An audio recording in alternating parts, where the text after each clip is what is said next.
شرم آنی چاہیے. واڈا کو تو ٹیلی ویژن چینلز کا کوئی چینل اس کو لے نا, جتنا بے شرم واڈا بن چکا ہوا ہے.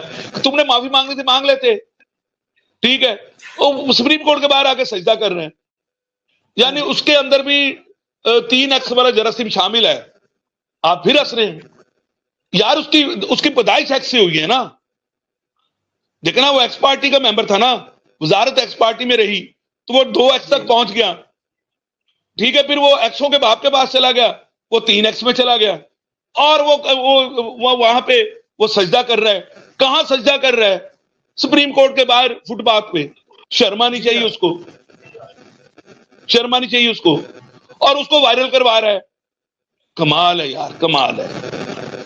اور پہلے کہتا ہے میں مسلمان ہی نہیں تھا, مجھے اسلام میں پتہ ہی نہیں تھا کہ میں نے معافی مانگنی ہے, میں نے یہ کرنا ہے. میں نے ملا بھائی کیا طارق جمیل کے پاس دوبارہ چلے گئے تھے تم, یا مولانا طارق مفتی صاحب کے پاس چلے گئے, جو روزانہ موٹیویٹ کرتا ہے ٹیلی ویژن پہ بیٹھ کے کہ 2 شادیاں کریں, 3 شادیاں کریں, زنا نہ کریں, شادیاں کریں. یہ طارق مسعود صاحب, انہوں نے نیا اپنا ٹھیلا کھولا ہوا ہے.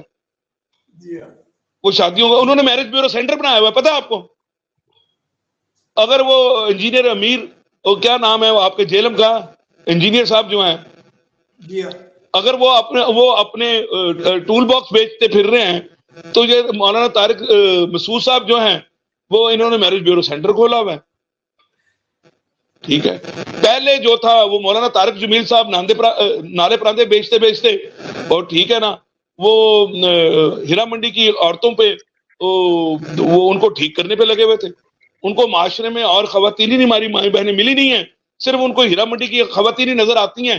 باقی وہ سمجھتے کہ ساری مومنہ ہیں پورے پاکستان. بھائی باقی بھی ہماری مائیں بہنیں بیٹی ہیں جن کو ان سے زیادہ ضرورت ہے.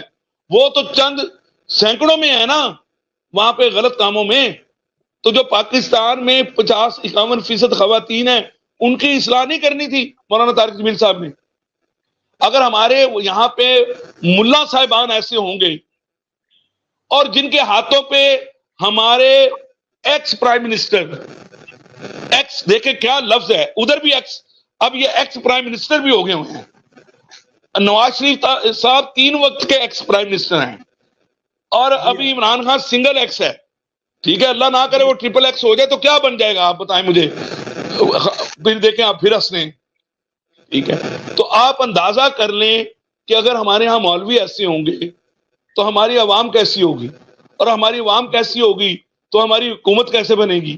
حکومت بنے گی تو پھر ہم 50,000 لاکھ کے بل لے کے سڑکوں پہ آئیں گے اور گالیاں دیں گے, پھر ہم کنڈے ڈالیں گے. ہم ان کو پکڑیں گے نہیں, ہم کنڈے ڈالیں گے. تو کنڈے ڈالیں گے, پھر لڑائیاں ہوں گی,